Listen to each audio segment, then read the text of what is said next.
There's a moment in every high achiever's career when the outside no longer matches the inside. You have the title, the team, the salary, the accomplishments, and yet something is off. It's a quiet ache, an internal friction, a sense that you're meant for more, but the path you're on can't take you there. I call this being successfully stuck.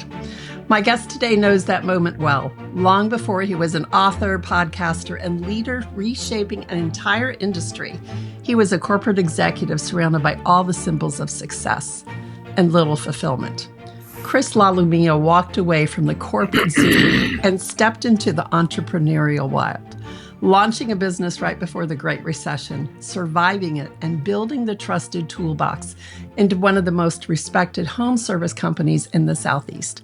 He's not just a business owner. He's a champion for homeowners, an advocate for craftsmen, a visionary raising the bar for an industry that desperately needs it. And today we're going deep into identity, reinvention, leadership, and the truth about what it really takes to build something on your own terms. Chris, this conversation has been a long time coming, so welcome to the show. I'm excited, and you're right. It has been a long time coming, and that was an awesome intro, so thank you so much. You're welcome. You're welcome. Well, you had the corner office, the team, and the salary to match it. When did you first feel that something wasn't aligned anymore? Yeah, I felt, as you said, I felt like it when the impact just wasn't there. I felt like I remember I mapped my week, and in 1 week I had 40 hours of meetings. And in those 40 hours back in Microsoft Outlook days, I printed them out and I color coded them. And I was either giving status, getting status, or covering my team's ass.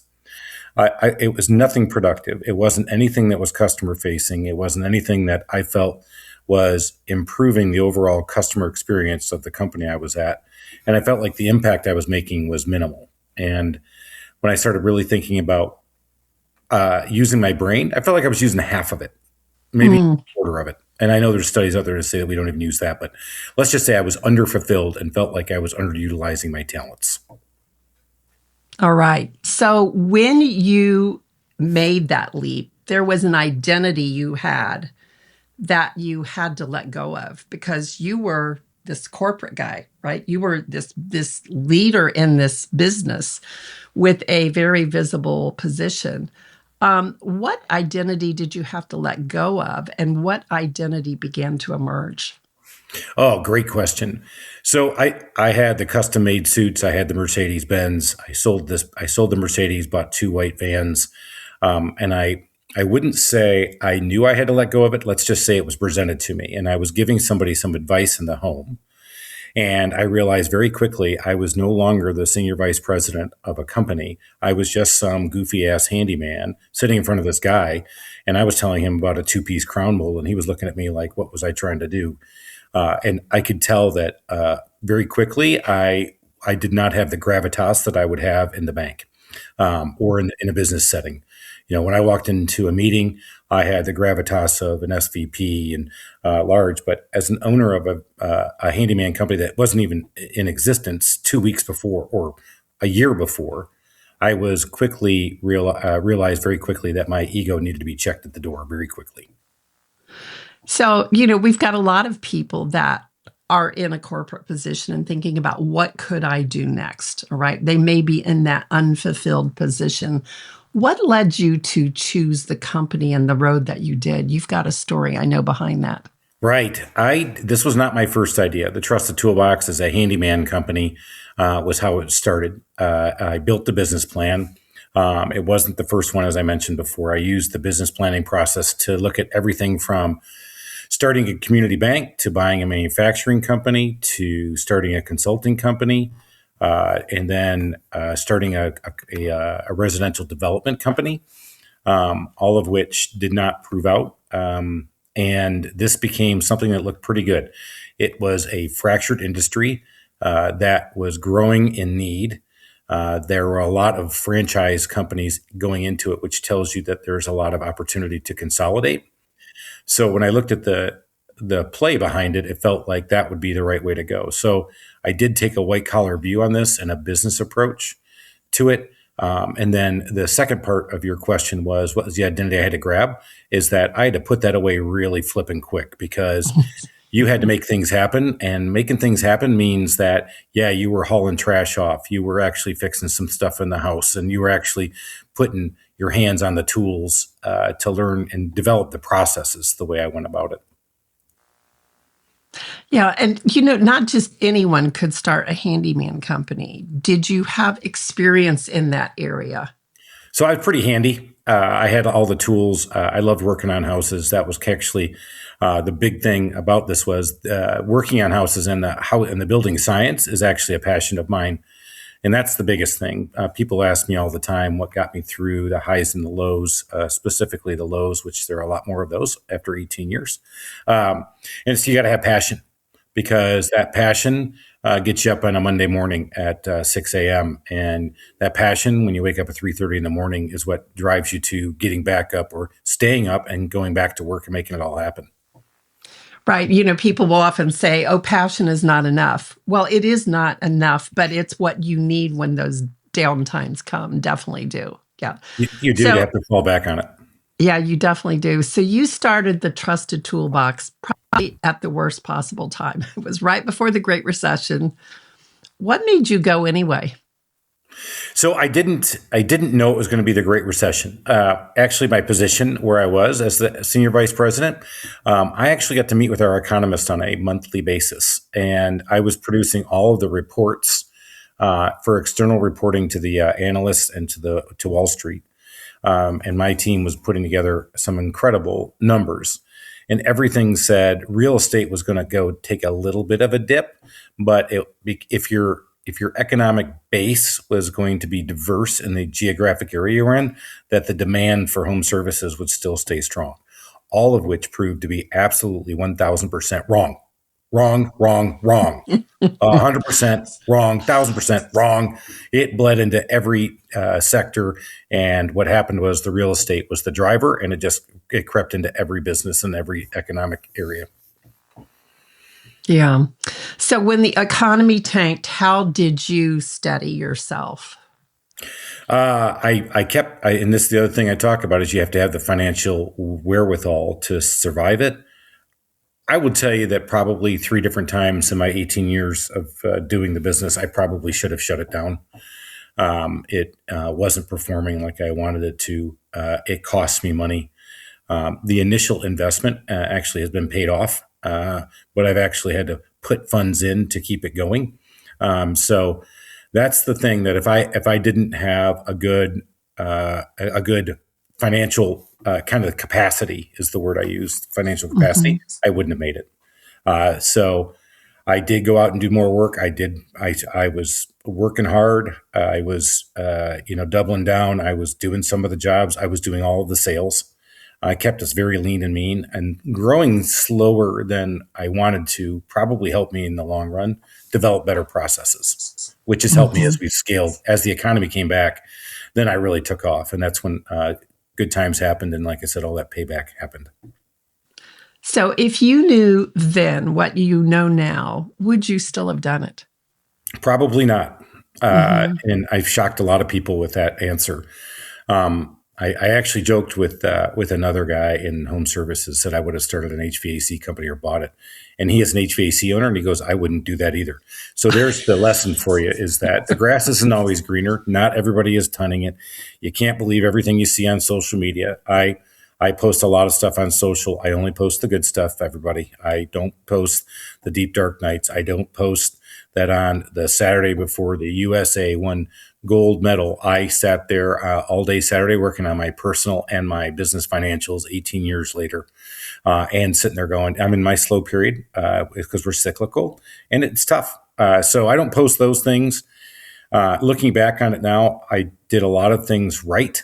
Or I wouldn't be here. But looking back on it, I probably would have started something different.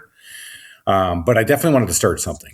But I didn't have, what we have today here in 2026, we have so many resources available to us.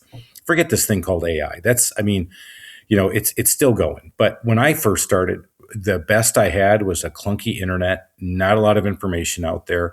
You could do buy, biz, sell to find a business. You could. I was coming out of the corporate world. I didn't know that networking existed outside of the Hmm. corporate world, and I felt like that was weird. I went to the SCORE group, that which is Small Business Hmm. Administration sponsored SCORE, and used them to build the business plans and take it back to people. Yeah, that is a great resource. But when you said you did a lot of things right, what were the things that you look at now? What did you do right? Yeah, the business planning process. I wasn't looking for the A paper. I wasn't looking to fill it out because I wanted some professor to tell me I did a good job. I actually did it because that's what you did, and I fell back on my schooling, if you will, of being a problem solver. So I looked at what does it take to start a business? Well, we've got to market yourself, and then you've got to drive a lead, and then you've got to convert a lead, then you've got to deliver on the lead, and then you have to have all the back end or the operational behind that, the HR, the banking, the making sure that you actually get paid, and all of those. So I used that business planning process, and I used a lot of people who had started businesses to review it. That Mm. was key. I got a lot of very good feedback. Unfortunately, a lot of the feedback I got was very positive. Chris, this is great, man. This is a can't miss business, and so that's one of the things you want to build a business. Find somebody who's going to tell you no.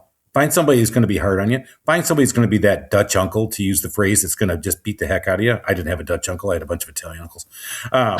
But yeah, you want somebody who's going to say your baby's ugly. Because Hmm. you know what? If you really want to do it, you're going to hear nothing but good stuff. And I only had one guy who told me that there's a lot of things you got to watch out for. And he was right. He was 100% right. So, what did he warn you about? Yeah, he warned me that the demand wouldn't be there necessarily, that the checks wouldn't be written just because you showed up in a uniform, and people wouldn't Hmm. allow you. And what happened to me in this is that our discretionary income, and I think, and one of the things I'm really pushing hard right now in my radio show here locally is that, for a lot of us, our homes are our number one financial investment.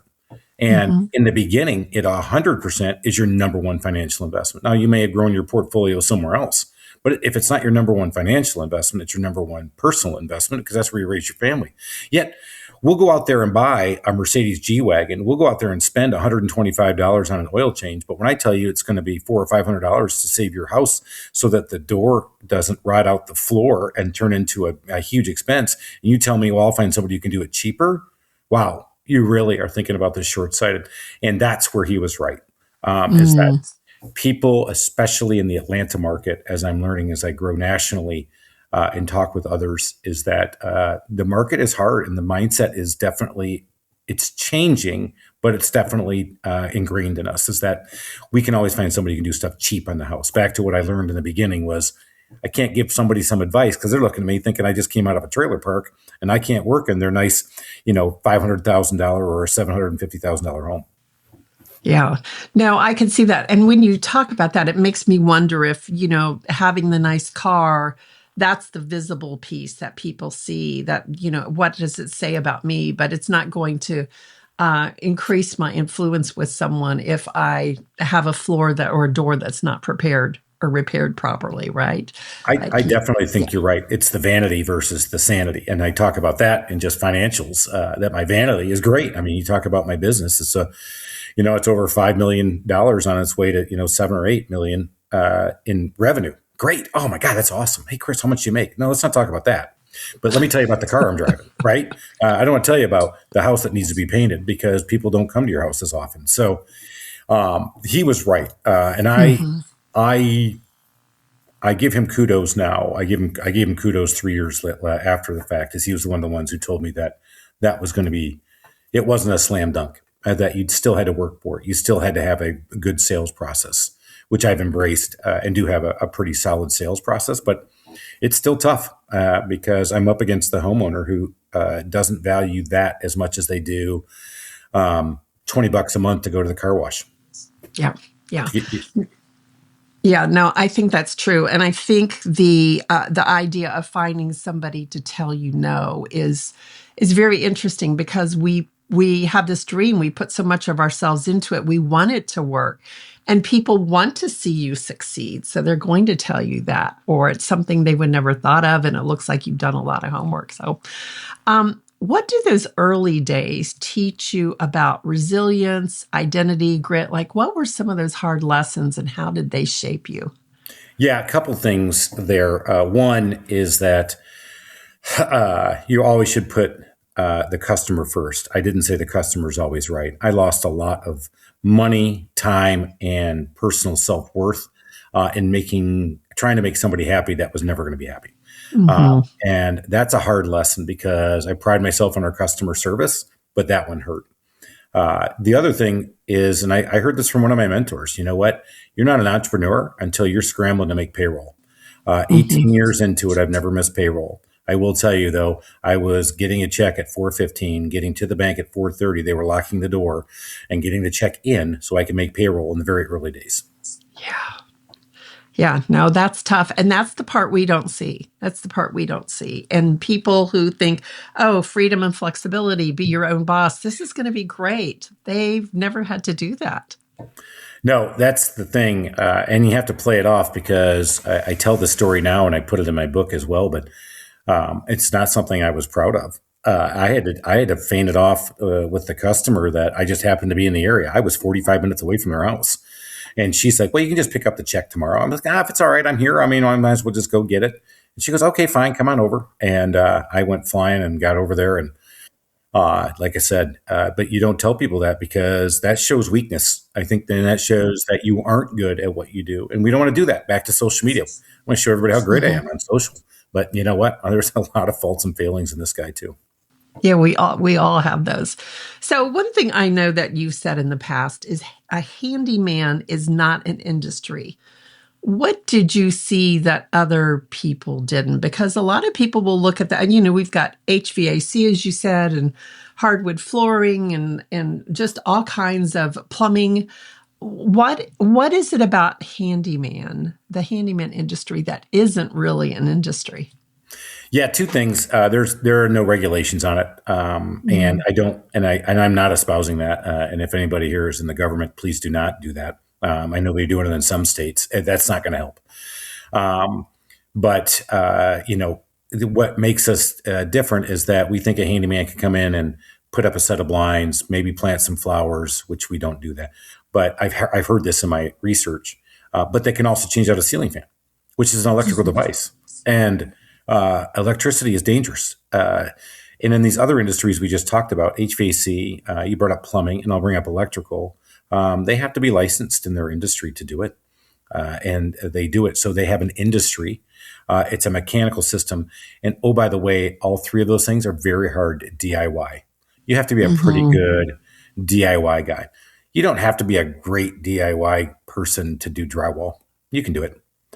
You'll take all weekend. We'll take 3 hours, but it's up to you if you want to do that. But everybody feels like I can do those little things that a handyman does, and therefore they do not value the time it takes or how little it takes our time. Because I said I can do something in a lot of times a lot faster, but I have the right tools. And in my case, I do a lot of training up with my guys, and we do a lot of assessments to make sure we're putting the right guy to the right job on the right day. So let's talk a little bit about that because it's not you get the bat phone rings and you need somebody to come over and install a ceiling fan, right? And you've got these guys waiting in line ready to go. Talk a little bit about how you really professionalize this industry. Great question. So what I did was, first of all, because we're not licensed, because we're not regulated, I said to be a professional, which there's no such thing as a professional handyman, we have to at least look the part. Because when I'm in my training, I talk about doctors, lawyers, firemen, and policemen. They all have common traits. Number one, they've all been trained. Number two, they've all had to pass a test. In our world, you don't have to be trained and you don't have to pass a test. Number three, they have their appearance, and that's all we have. You've never gone into a doctor's office and said, well, hey, wait on. Before you come and work on me, let me see how you did in school. No, we've never done that. We just assume we went to the doctor's office. It's got to happen. So in our case, what we do is we look at our appearance. And so all my guys are in uniformed khaki pants, uniform shirts. They look professional. And so we start to set that tone. Then I train my guys on the first customer interaction while they're in place. If you go look at anything about the Trusted Toolbox, if it doesn't tell you we're a professional organization, then you're not reading this right, because that's what we're trying to show is that And what I train my guys on is that we have to earn that fee, that we are different, that the tools and the training that you do provide does make it quicker for me to do my job. And therefore, it looks simple to you, but it was actually years of practice and training on my part. Yeah, it really is. And then talk a little bit about like systems that you have. What happens when things go wrong? Because, it's going to. It 100% does. That's the thing.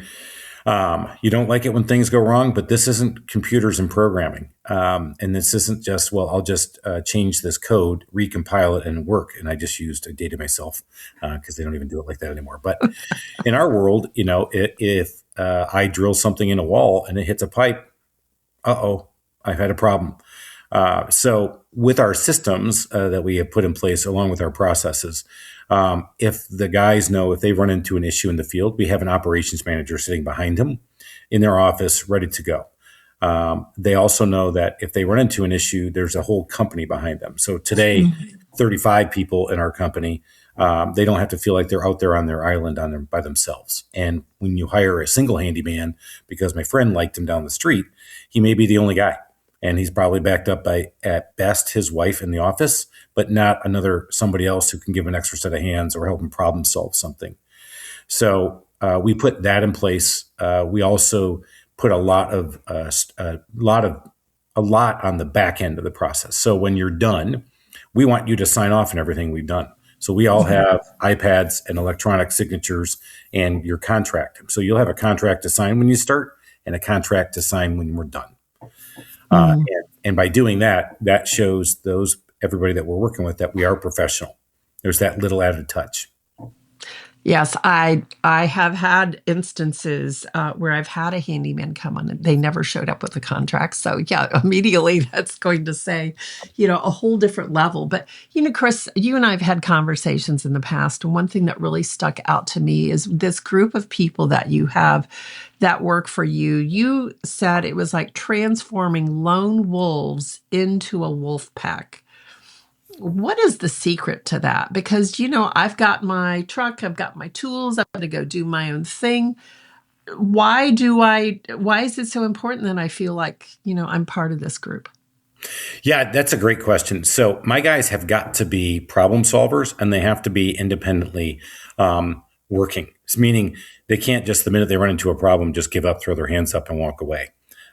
So they have to be that lone wolf, and they're used to doing that. But what I try to explain to them is that when you're part of the wolf pack, that you actually get more food, you get more shelter, and it's one of the things I've learned in the blue collar world is that what you see is what you get. In the white collar world, if you're listening to this and you're in the world, you know that there's a lot of politics. And I remember talking to you just about in the school systems, the politics, and you would say, "Wow, that's impossible." And I can tell you about so many other industries I've learned, and you're trying to figure out what is everybody's agenda here, and is the agenda really the good of the customer? Is the agenda really the good of the student in your case?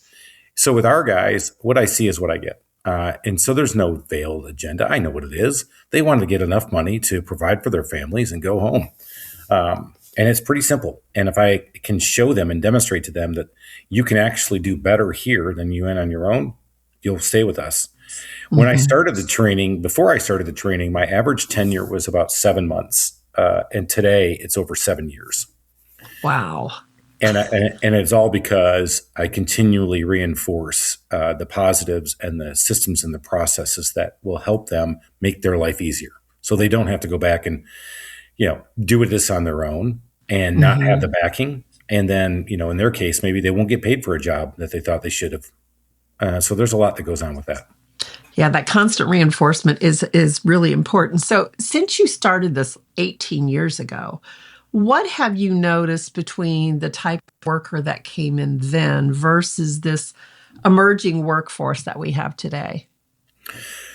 So here's the rub. I've talked a lot about the other trades, and I'm part of the National Association of the Remodeling Industry, and I get to talk with people nationally quite a bit. I'm a big fan of younger people getting into the trades, but you're not going to get into the handyman business. I've seen that. I've worked with our local technical colleges. there needs to be a trade, whether it's welding, whether it's the electrical, plumbing, or HVAC world. In our world as handyman, we just got to see a little bit of a lot of stuff in a home. And usually the guys that I usually have, I need to have some experience. I really can't train you on all the different skill sets and trades that we touch as a handyman, which is interesting and hard all at the same time. So the guys who have been with me the longest and who enjoy it are guys who started in trades, usually carpentry, building homes, and want to do something other than just this every day. They don't want to just do cabinet building. They don't want to just do countertops. They don't want to just do electrical. I got one guy who was a plumber. I don't want to do just plumbing anymore. I'm like, this is great for you then. Yeah, that's good. And it's good for you to have that expertise in there too. Really good for that. So, Chris, people see the trucks, the team, the uniform, the revenue, right? But the systems were your survival mechanism. So what does nobody understand that you haven't already talked about? What does nobody understand about running a business like this? Yeah, I talked to a number of people as I've talked to people who are in remodeling or run larger custom home building businesses, and they said, "Hey, I want to start a handyman company." I'm like, it's a totally different animal. And here's what they don't realize: I did 2,500 transactions last year, and that might not seem like a lot to somebody who's thinking Amazon, Walmart, Picket, but when you think about the remodeling world, where I'm talking to guys who may have worked on 50 projects last year, and I'm at 2,500, they don't realize that just starting a handyman company, quote unquote, the transactional volume is higher. The opportunity for expectations not being met is higher. The expectations of the job not getting done in a timely manner, hence profitability, is higher. So you've got to have your finger on all those transactions. On the flip side, as we've tried to, I've learned is that I'm not really good at large scale remodeling. I just wasn't able to perform at the level I wanted to. Quality was great. Timeline was not, and profitability was not where it should have been. So that's what I've learned. And so we do smaller scale remodeling and do it very well and do a great white glove service, but it's got to be on my timeline. So people don't realize is that your systems are built for what you're good at. And if you try to go outside that and chase that shiny object and your systems can't support that, you're going to find yourself working really hard, kind of keeping that hamster wheel moving, and you're probably going to see that it comes off the rails quite a bit. Yeah. And the other thing is, what I think that you bring to the table too, Chris, is a lot of people who start these businesses do not have the financial acumen that you had coming into it. They like the skill, right? Or they like the craft or the trade, but they don't think about the financial piece and the business planning part of it. And so that's where I think has been a really benefit for you to keep your business on the rails. Absolutely. When I talk to people who are thinking of starting the business, you mentioned their podcast, the Small Business Safari, and I get a lot of people who will ask me just a couple of questions. I'll give anybody 30 minutes and talk about it. And I'll always end with, I want you to take your revenue projections and I want you to put them in half, and I want to take your expenses and I want you to double them. Would you still do this business, and can you make it? Because what happens is we all too often overestimate our revenue and what the top line looks like and completely whiff on the expense side and how much it really starts to add up. Yeah, it really does. It really does. People don't think about that. So, Chris, you went from corporate, you started this business in an industry that didn't even exist. You've professionalized it, but you didn't stop there. You wrote a book, you have a radio show, you have a podcast. You do a lot of things. You're like out and about.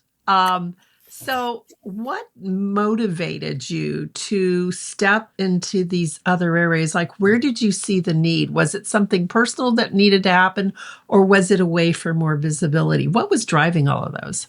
The first thing, I wrote the book because I always joked about this, and I would tell you I'm not a writer. I had my master's in mechanical engineering. I prided myself on only taking one economic course and 2 writing courses. And it was proven when I went to write my thesis. My professor said, you're the worst writer I've ever seen. And you are from the US. And all of the other guys in my master's program were from outside the US. And so I learned about writing, but I always joked that I would write the book. And I go back to the lack of resources I had, and that's why I did it. If I can help somebody make a more informed decision about getting into this incredible world of running your own business, I so love it. I am so glad I did it. Here I am starting to stare at the age of 60. I used to joke when I started mine in the 30s um, that I didn't know if that when I was 60 or 65, if I look back, I didn't want to know, could I have done this? I want to know if I could. And even if I couldn't have, at least I took a shot. Hmm. So I love the world, but I want you to have the resources. So that's why I wrote the book. And the podcast, what I've really done is I'm trying to build a community, and we've been doing it now for 4.5 years. You've been on as well. I have an Hmm. incredible co-host, Alan, who's come along on this journey with me for basically zero financial gain. He is doing this because I asked him to. I did not start this for financial gain as well. I was just trying to give back to the universe and to the world that is. And I'm starting to build a community, and I start to see a way where I can help as many people as I possibly can. Now, on the radio, I love talking. You can probably tell that already. I did that for visibility for the Trusted Toolbox and also to lend credibility to what my company does and how we do it. Yes, yes. No, it's good. You do love talking and being on your podcast. I will tell you, it probably is the podcast where I don't think I've laughed as much as on any podcast as I did on yours.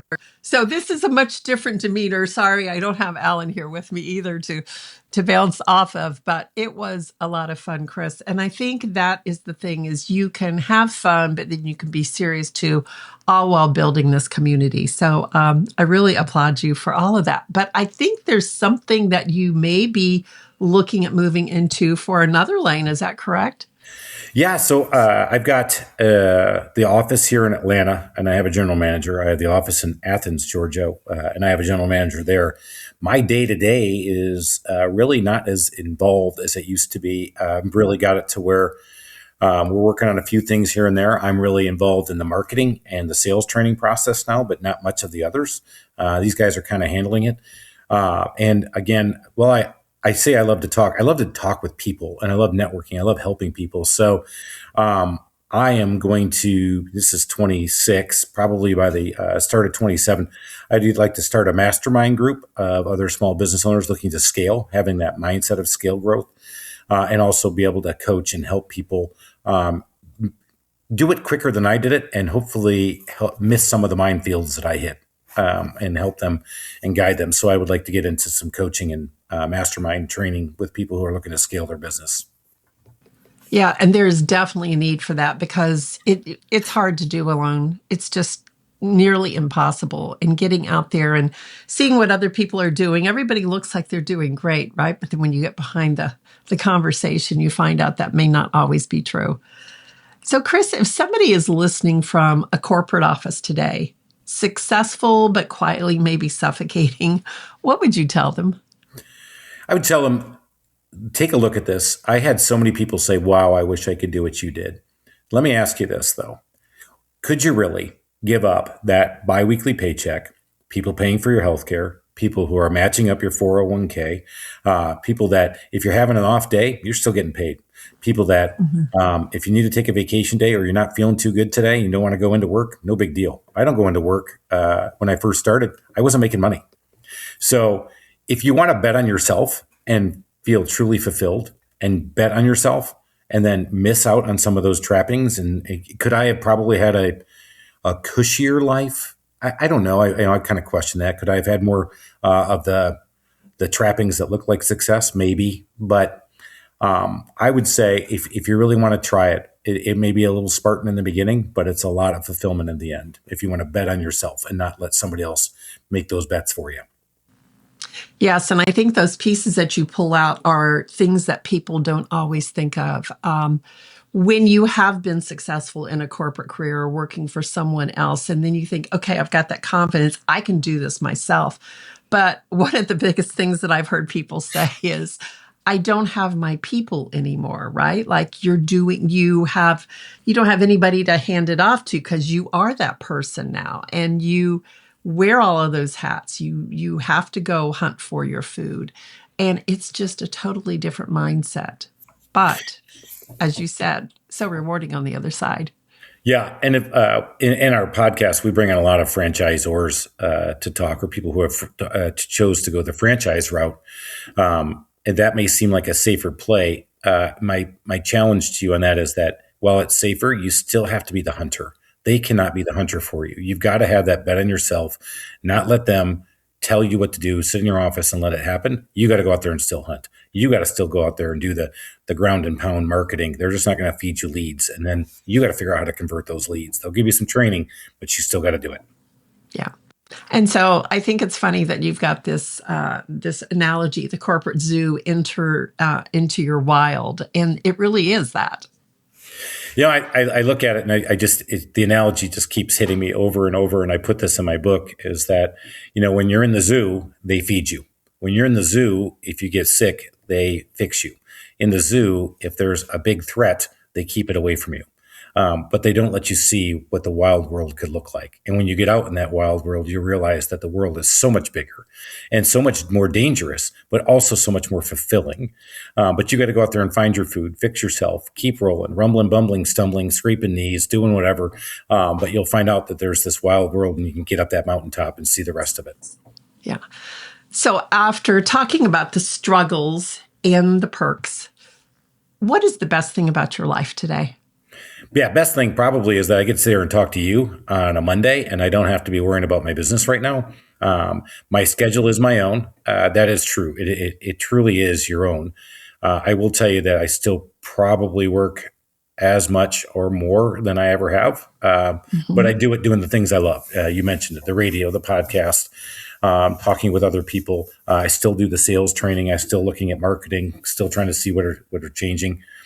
And so that part has been the most fun. Yeah, it really is just having the diversity of things that you can have at your fingertips to be able to do while keeping your eye on your business too. That's right. Yeah. Got to keep the eye on the business though. I can promise you that. Yeah. So Chris, conversations like this remind me of something I see over and over in the people that I work with. There are two voices that we follow in life. First one is what we're taught to listen to. The voice of responsibility, predictability, stability. It's the voice that says, this is what you do. This is who you are. Don't disrupt anything, right? And then there's the other voice, the quieter one, the one that wakes you up at 3 a.m. and says, is this really your life? Are you going to have any regrets? Or is just this the role that you learn to play?